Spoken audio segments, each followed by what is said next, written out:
예수 그리스도. 산소망 예수 그리스도. 예, 산소망 예수 그리스도라는 제목으로 함께 말씀의 은혜를 나누도록 하겠습니다. 우리나라는 복음이 증거될 때 하나님의 특별한 은혜와 역사가 있었습니다. 보통의 경우 선교사가 입국해서 성경을 번역하는데 우리나라는 아펜젤러, 언더우드 등의 선교사님들이 입국하기 이전에 이미 성경이 번역되었던 나라입니다. 그리고 아펜젤러와 언더우드 같은 선교사들이 들어오기 전에 이미 이 성경책을 읽은 사람들이 있더라는 것이죠. 아펜젤러 선교사가 우리나라 제물포항에 도착한 날이 바로 부활주일이었습니다. 아펜젤러 선교사가 시편을 인용해서 이렇게 기도했거든요. 시편 104편 14절에 흑암과 사망의 그늘에서 인도하여 내시고 그들의 얽어맨 줄을 끊으셨도다. 그러면서 이렇게 기도했어요. 우리는 부활절 아침에 이곳에 왔습니다. 그날 사망의 빗장을 산산이 부순 주께서 이 백성을 얽어맨 죄악의 사슬을 끊으시고 하나님의 자녀가 누리는 빛과 자유로 인도하여 주옵소서. 하나님 이 땅에 부활의 영광을 주시옵소서. 아펜젤로가 우리나라의 첫 발을 디딜 그 날이 부활주일 아침이었고 그가 시편 104편 14절 말씀을 부여잡고 기도한 대로 복음을 통해서 암울했던 대한민국이 깨어나고 밝은 빛이 비추어지도록 하나님께서 만들어 주셨습니다. 당시에는 우리나라에서 불과 땅을 가진 사람들이 2%에서 3% 정도 사람들밖에 없었고요. 대부분 국민들은 소작농이었습니다. 그래서 국가에 세금을 내고도 30%나 되는 소작료를 또 땅 주인들에게 바쳐야 하는 대다수의 국민들이 강탈당하고 가난할 수밖에 없는 사회적 구조를 가질 수밖에 없는 그런 나라였습니다. 또한 국가적으로 세계 열강에 둘러싸여서 옴짝달싹 할 수 없는 상황 속에 있었고 아시다시피 6.25를 끝으로 저희가 70년간 정말 평화를 누리고 있지 않습니까? 이승만 대통령이 한미 방위 수호 계약을 체결을 하고 미국과 동맹을 맺은 이후에 북한뿐만 아니라 중국과 러시아도 감히 침범하지 못하는 군사 강국을 이루게 하셨다라는 것이죠. 이전에 70년은 7번의 외세의 침입이 있었다고 하는데 그 이후에 70년은 어떤 나라도 침범하지 못하는 군사 강국이 되어서 우리나라가 세계 국방력 6위라고 합니다. 미국, 러시아, 중국, 인도, 영국 다음으로 세계의 국방력으로 강한 나라가 되었다는 것이죠. 여러분 2023년 1월에 영국의 한 컨설팅 그룹에서 여권 파워 지수라는 것을 발표를 했는데요. 이 여권 파워 지수가 뭐냐면 사전에 내가 당신의 나라에 입국할 겁니다 하고 하는 이 비자를 발급받지 않고도 우리 대한민국의 그 녹색 여권만 가지고 또 편하게 비행기를 타고 갈 수 있는 그런 권리의 나라. 그래서 여권만 내밀면 입국할 수 있는 나라가 몇 개인지 발표를 했는데 우리나라 여권만 가지고 있으면 들어갈 수 있는 국가가 무려 192개나 됐다고 합니다. 세계에서 2위의 여권 파워 지수를 가진 나라가 우리나라라는 것이죠. 우리나라 여권만 내밀면 국적이 대한민국이기 때문에 모든 나라에서 환영하고 우리를 받아들이는 그런 나라가 되었다라는 것이죠. 아시다시피 원조 받던 나라가 이제는 원조하는 나라가 되었고 아시다시피 세계 사람들이 부러워하는 K-스포츠, K-푸드, K-팝, K-드라마, K-영화 그리고 뭐 K라는 이름이 브랜드가 됐을 정도로 우리나라가 이름을 날리고 있는 이유는 결국 하나님께서 부활절의 아침 그 이름도 없이 빛도 없이 이 땅을 밟은 선교사들의 그 기도에 응답하셔서 대한민국의 복음으로 새로운 빛을 비춰주셨다는 사실입니다. 우스갯소리로 우리나라는 정치만 빼고 다 잘한다라는 이야기가 있는데, 여러분, 영국의 신학자 윌리엄 바클레이가 이런 말을 했어요. 예수님의 부활은 절망을 희망으로 바꾼다. 오늘 우리나라는 예수 부활의 산소망이 가득한 나라고요. 이 모든 것들이 하나님이 우리를 얼마나 사랑하시는지를 보여주시는 증거가 됩니다. 그리고 오늘 우리는 예수 부활의 산소망으로 사는 인생이 되었습니다. 오늘 이 아침에 수고하고 무거운 짐을 가지고 오신 분, 낙심하고 오신 분, 절망 가운데 계신 분, 마음의 상처를 입고 오신 분, 산소망 대신 예수님을 만나고 마음 가운데 참된 평안과 기쁨을 회복하고 돌아가는 귀한 은혜의 시간이 되시기를 주님의 이름으로 축원합니다. 첫 번째 따라하겠습니다. 산소망이 되시는 예수 그리스도. 산소망이 되시는 예수 그리스도. 베드로전서 1장 3절에 이렇게 기록하고 있습니다. 우리 주 예수 그리스도의 아버지 하나님을 찬송하리로다. 그의 많으신 긍휼대로 예수 그리스도를 죽은 자 가운데서 부활하게 하심으로 말미암아 우리를 거듭나게 하사 소망이 있게 하시며. 여러분, 본문의 말씀의 배경이 로마 황제 네로에게 핍박과 고난을 당하던 소아시아 교회 성도들을 향해서 베드로가 이 고난과 고통을 당할지라도 예수 그리스도의 부활의 산소망을 가지고 승리하라고 권면하는 그 내용이 담겨 있습니다. 여러분, 예수님이 가신 곳엔 절망이 희망이 임했고요. 예수님이 가시는 곳엔 눈물이 기쁨으로 바뀌었습니다. 오늘 아침에 우리 아이들하고 같이 나사로가 살아났다는 그 메시지를 전했는데요. 죽은 지 사흘이 되어서 냄새가 나는 그 나사로가 살아나는 역사가 예수 그리스도의 그 한마디 나사로야 나오노라 라는 그 말에 순종하여 나와서 살아났어요.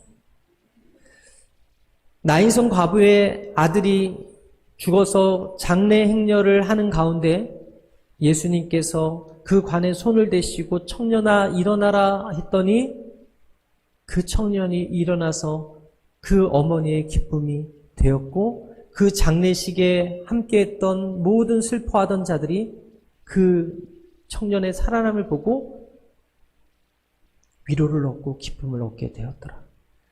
백부장의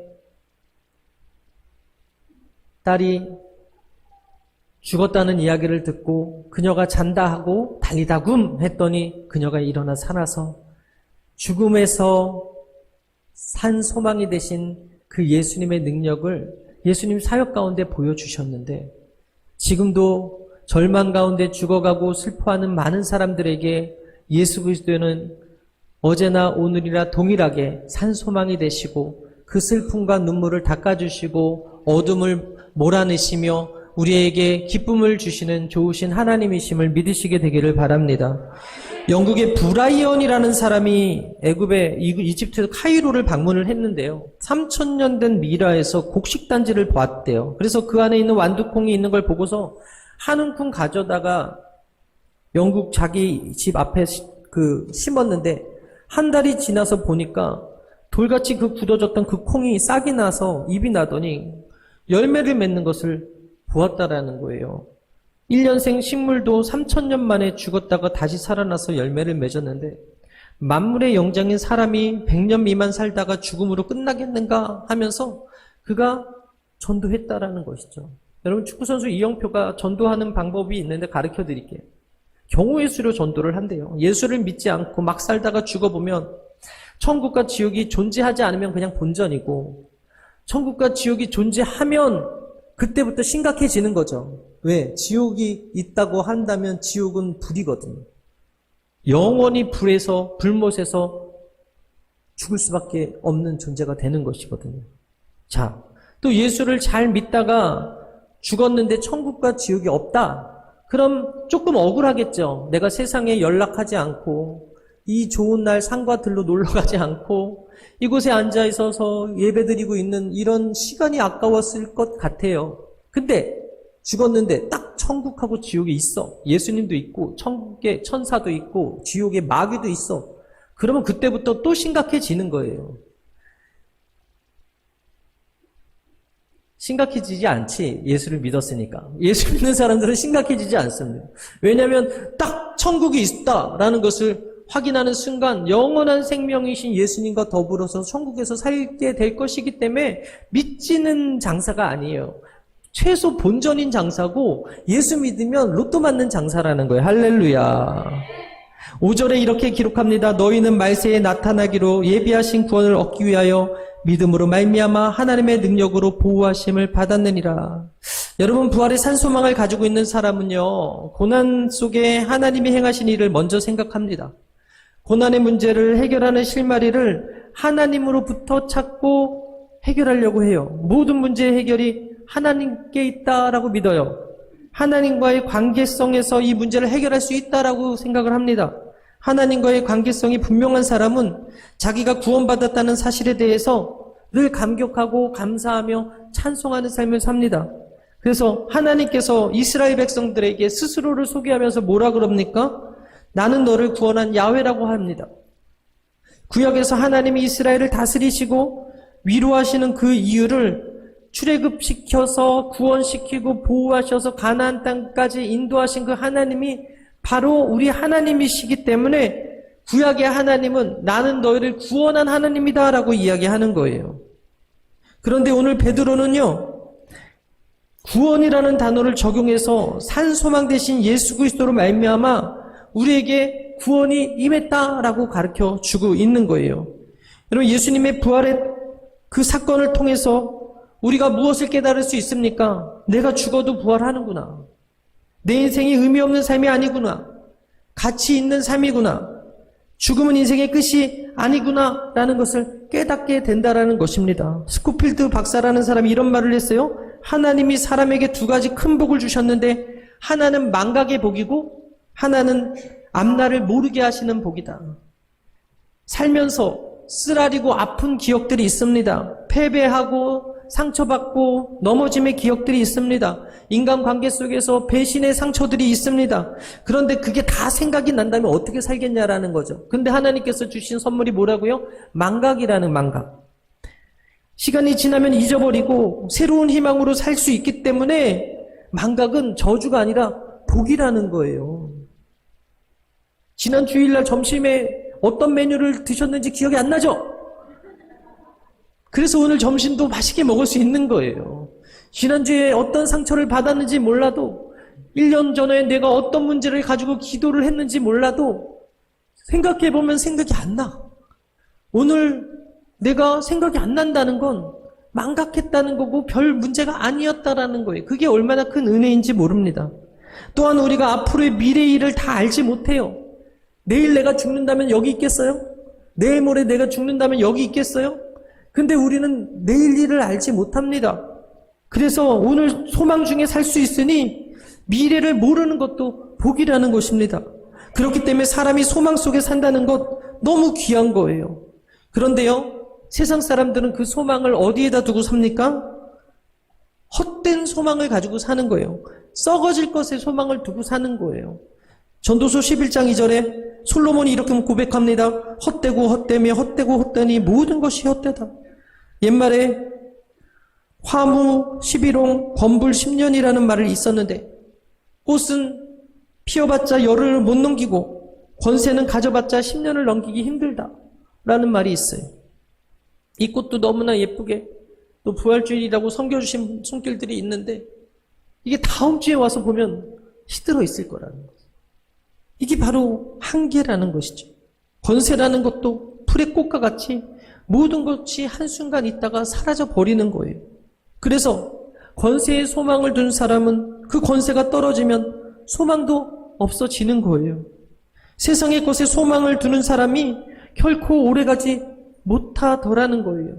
그래서 성경은 우리에게, 베드로는 우리에게 산 소망이 예수 그리스도니까 그분께 소망을 두라고 말씀하고 있다는 것이죠. 시편 39편 7절입니다. 우리 함께 읽겠습니다. 시작. 주여 내가 무엇을 바라리요? 나의 소망은 주께 있나이다.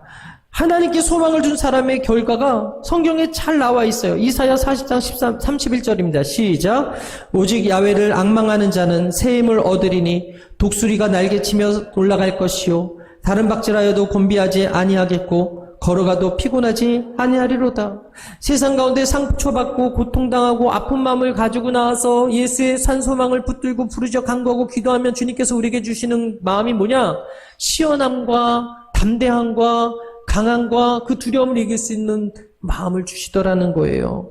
소망을 하나님께 두고 소망을 예수 그리스도에 두고 사는 사람들은요, 새로운 힘을 날마다 공급해 주시는 거예요. 영국의 세익스피어가 불행과 절망을 치료하는 약이 소망밖에 없다고 말했는데, 오늘 이 시간 예수 그리스도 안에 있는 부활의 소망이 여러분들 안에 가득 넘치게 되시기를 주님의 이름으로 축원합니다.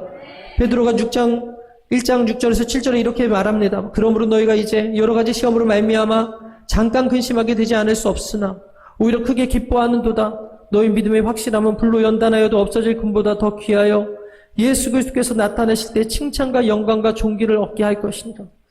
영 죽었던 자에게 믿음으로 거듭나는 새 생명을 주신 것은 바로 우리의 삶 가운데 산소망이 되신 예수님께서 십자가에서 다 이루신 은혜였다는 사실을 기억하시고, 여러분 자살하는 사람들이 힘들어했던 이유들을 살펴보면 그 고통을 견딜 수 있는 힘이 없기 때문에 그래요. 그래서 자살을 선택하는 경우가 많습니다. 하나님을 믿지 않는 사람들은 자신의 힘으로 뭔가 해보려고 하다가 안 되면 인생을 포기하는 경우가 많이 있어요. 산소망이 없기 때문에 그래요. 그래서 어려운 상황에 처하면 쉽게 비관하고 절망케 되더라는 것입니다. 여러분, 그러나 하나님을 믿는 사람들은 믿음이 있지 않습니까? 기도할 수 있지 않습니까? 인내할 수 있지 않습니까? 그리고 이 고난을 잘 해석할 수 있지 않습니까? 아론백이 말한 나를 부정적으로 보고 현재를 부정적으로 보고 모두가 나를 미워할 것이라고 말하고 다른 사람들이 다 나를 싫어할 것이라고 생각하고 미래가 불안할 거라고 생각하는 사람은 살 수가 없는 거예요. 근데 우리가 이 주일에 나와서 하나님의 말씀을 듣는 순간, 아, 하나님이 나를 사랑하시는구나. 그럼에도 불구하고 나와 함께 하시는구나. 내 손을 놓지 않으시는구나. 나와 함께 하시는 그 하나님이 나의 영생까지 책임져 주시겠다 말씀하시니 내가 무엇을 두려워하리요. 이 믿음으로 사는 사람과 세상 사람의 차이는 확연하다라는 것이죠. 그렇기 때문에 가족 가운데 예수 그리스도를 산소망 삼지 않고 세상 것을 소망 삼고 사는 사람들이 있다면 그 가족들을 빨리 전도해서 그들이 예수님을 산소망 가지고 살게 돕는 저와 여러분들의 사역이 되시기를 주님의 이름으로 축원합니다. 두 번째 따라하겠습니다. 하늘의 기업을 소유한 산소망. 베드로전서 1장 4절입니다. 우리 함께 읽겠습니다. 시작. 썩지 않고 더럽지 않고 쇠하지 아니하는 기업을 있게 하시니 곧 너희를 위하여 하늘에 간직하신 것이라. 여기서 기업은 유업과 소유물과 재산을 뜻하는데 예수 그리스도께서 부활하심으로 우리에게 주시는 기업은 바로 구원과 하나님 나라와 축복이라는 것입니다. 모세는 레위기를 통해서 이스라엘 백성들에게 하나님의 법, 하나님의 말씀, 하나님의 율례를 잘 지키면 이 땅을 통해서 너희들이 복을 받을 것이다 라고 이야기하거든요. 레위기 20장 8절에 너희는 내 규례를 지켜 행하라. 나는 너희를 거룩하게 한 야훼니라. 또 예수님께서 온유한 자가 기업을 얻는다고 말씀하셨죠. 마태복음 5장 5절에 온유한 자는 복이 있나니 저희가 땅을 기업으로 받을 것이며. 여러분, 쿠바오가 우리랑 무슨 상관이 있는데 뉴스에서 쿠바오 간다 계속해서 알려주고 있어요. 근데 쿠바오라는 그 쿵푸 팬더가 아니구나. 쿠바오라고 하는 그 팬더는 온유한 동물. 그러다 보니까 땅을 기업으로 얻는 거예요. 근데 여러분, 며칠 전에 타조 새끼 한 마리가 막 이렇게 도로에 달리는 그 모습을 보았는데 알고 보니까 이 타조가 그 짝을 잃어버려서 스트레스 때문에 빠져나왔다는 이야기를 합니다. 여러분, 타조는 사나워요. 무섭다고. 그래서 포획해서 바로 또 가두게 되었는데, 여러분, 이 동물들 중에서 뭐 호랑이라던가 사자라던가 우리가 동물원에 가야 볼 수 있는 것들은 온유하지 않습니다. 그들은 땅을 기업으로 받지 못합니다. 그런데 쿠바오 같은 판다나 우리가 반려견으로 키우는 고양이나 강아지들은 온유하잖아요. 그래서 그들은 땅을 기업으로 얻고 온 땅에 다 편만하게 펼쳐져 있는 거 아닙니까? 하나님께서 우리에게 기업을 주실 때 우리의 마음의 성품은 예수 그리스도를 닮아서 온유해야 될 줄 믿습니다. 하나님의 유업은 세상에 썩고 더럽고 늙어지는 것이 아니라 하늘에 쌓아지는 것이기 때문에 세상의 그 어떤 것으로도 해칠 수 없는 영원한 상급이라고 성경은 이야기합니다. 영원한 상급이 저와 여러분들에게 이 땅에서뿐만 아니라 하나님의 나라에도 준비되어 있기 때문에 사람들이 놀러가는 이 주일에도 일요일에도 주님의 날로 지키면서 시간을 드리고 몸을 드리고 마음을 드리고 주님 앞에 나온 거 아니겠습니까? 가든 수고와 힘든 것을 마다하지 않고 주의 일을 하는 것도 이 소망이 있기 때문에 그런 거 아니겠습니까? 그러나 잊지 마십시오. 구원은 공짜지만 축복은 순종입니다. 우리가 순종할 때 이 땅에서 하나님께서 영혼이 잘된 같이 범사가 잘되게 하시고 강건하게 되심을 믿습니다. 그래서 여러분 하나님의 말씀에 순종하는 순간에 하나님께서 복의 통로로 여러분들을 사용해 주실 줄 믿습니다. 죽어서 천국을 경험하는 것이 아니라 조용기 목사님이 주신 메시지가 그거잖아요. 죽어서 가는 천국에 우리는 지금 이 삶이 너무나 그지 같고 힘들고 절망인데 천국 가면 좋다고 하는데 지금 당장 죽을 수는 없지 않습니까? 살아내야 되는데. 그래서 조용기 목사님이 발견한 성경 구절이 요한삼서 1장 2절 사랑하는 자여 내 영혼이 잘된과 같이 범사가 잘되고 강건하기를 내가 간구하노라. 영혼이 잘됨 같이 범사가 잘되고 강건하고 우리가 영혼이 잘되면 그 영혼이 천국에 가지만 그 영혼이 우리를 어떻게 해요? 이끌어서 사천의 영성 좋은 생각을 하게 하고 꿈을 꾸게 하고 좋은 말을 하고 좋은 꿈과 비전과 말을 통해서 생각을 통해서 그 인생을 변화시킨다는 거예요. 그래서 복을 주셔서 이 땅 가운데서도 아브라함의 복의 주인공, 야베스의 복의 주인공, 요셉과 같이 이삭과 같이 그런 복을 받아 누릴 수 있는 복을 주시는데 어떤 사람이 복을 받는가? 성경을 읽어보면 결국에는 순종하는 사람들이 복을 받더라는 거예요. 죽어서 천국에서 누리는 천국이 아니라 이 땅 가운데서도 순종으로 누려가는 천국을 경험하고 누가 얘기했는데 전도를 했대요. 엄마 너무 힘드니까 교회를 가보자. 근데 교회를 가보자 그렇게 얘기를 했대요. 엄마가 이제 병에 들어서 힘들어 하니까. 병에 들어서 힘들어 하니까 전도를 했는데 교회 가면 병 고칠 수 있대. 교회 가보자. 그랬더니 그 엄마가 뭐라 그랬냐면 아니 그럼 다 교회 가게? 그렇게 얘기했다는 거예요. 여러분 교회 안에서도 병든 자가 있을 수 있고요. 교회 밖에서도 병든 자가 있을 수 있어요. 결국 성경에 아담이 불순종함으로 말미암아서 죄가 들어오고 죄의 결과로 가난, 저주, 죽음, 질병이 들어왔습니다. 그렇기 때문에 예수 믿어도 병에 걸릴 수 있어요. 예수 믿어도 아플 수가 있어요. 그러나 잊지 말아야 될 것은 우리가 여기서 아프다고 해서 끝나는 것이 아니라 우리 하나님께서 우리에게 너는 내게 부르짖으라 내가 응답하겠다 말씀하잖아요. 그냥 죽는 게 아니라 산 소망 되신 예수님께서 그의 이름을 선포하고 기도하면 내가 들으실 것이라 얘기하기 때문에 우리가 이곳에 모여서 기도하는 거 아니겠습니까? 따라서 우리가 이 시간 몸이 아프신 분들 있다면 주님 앞에 부르짖어 간구해서 치료받게 되기를 바랍니다. 저주의 사슬을 끊어버리게 되기를 바랍니다. 마귀가 우리 가운데 침범치 못하도록 날마다 예수의 소망이 넘치도록 우리가 성령으로 충만하면 마귀가 갖다주는 질병과 저주가 다 떠나가게 됨을 믿으시게 되기를 바랍니다. 그리고 어떤 사람이 그런 질병으로부터 자유함을 누리는가 통계적으로 간증하는 사람들을 보게 되니까 그들이 독특한 게 뭐냐?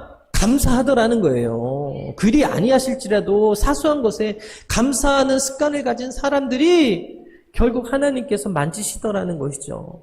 그래서 오늘 잊지 마십시오. 구원은 공짜예요. 영원한 생명은 우리가 예수 그리스도를 바라보고 믿는 그 순간에 공짜.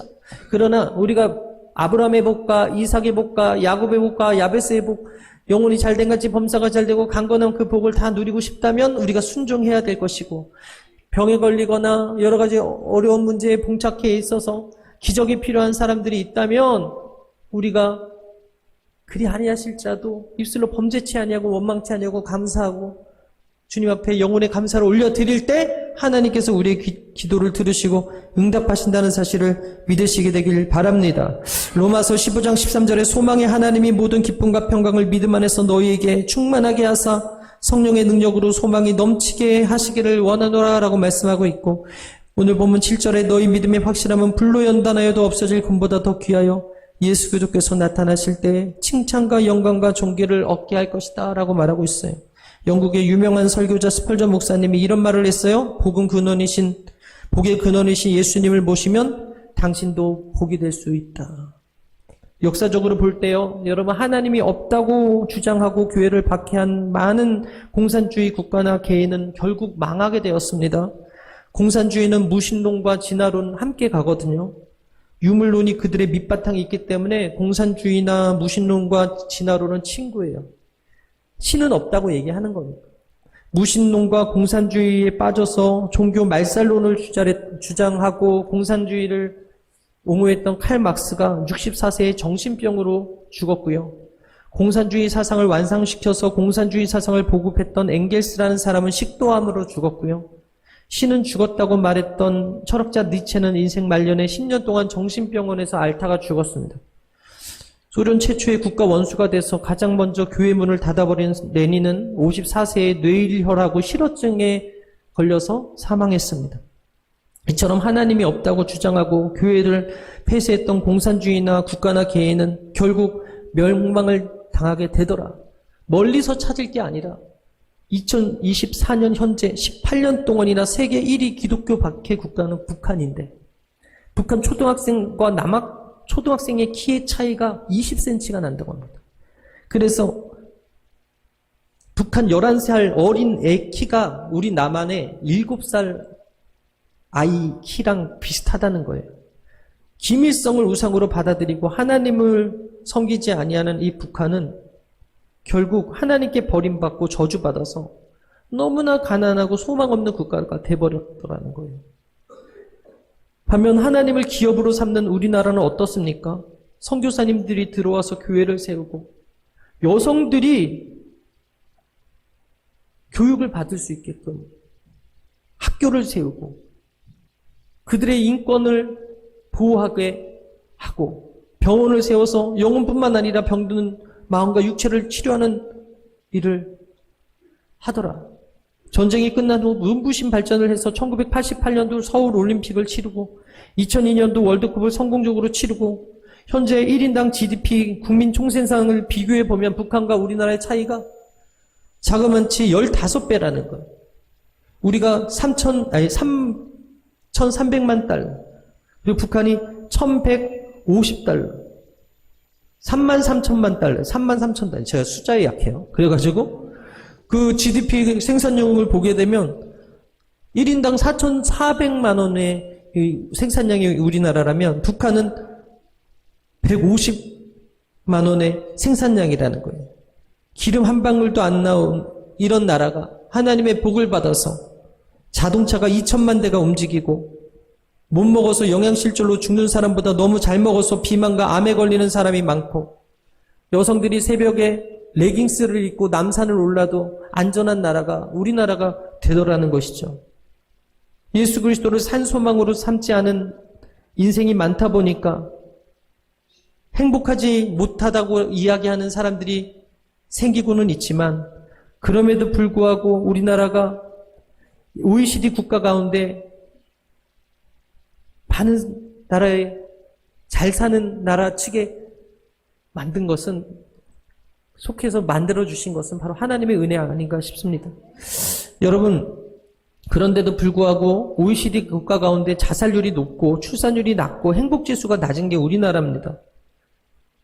2023년에 행복지수가 가장 높은 나라가 핀란드, 그리고 덴마크, 아이슬란드, 이스라엘, 네덜란드, 스웨덴, 노르웨이, 스위스, 룩셈부르크, 뉴질랜드, 오스트리아 이 10개국인데 안타깝게 우리나라 사람들은 57위에 그쳤어요. 행복지수가. 행복지수 상위권 국가를 보게 되니까 70% 이상이 십자가가 그려진 국기를 사용하고 있더라. 시편 33편 12절에 야훼를 자기 하나님으로 삼은 나라 곧 하나님의 기업으로 선택한 백성은 복이 있도다.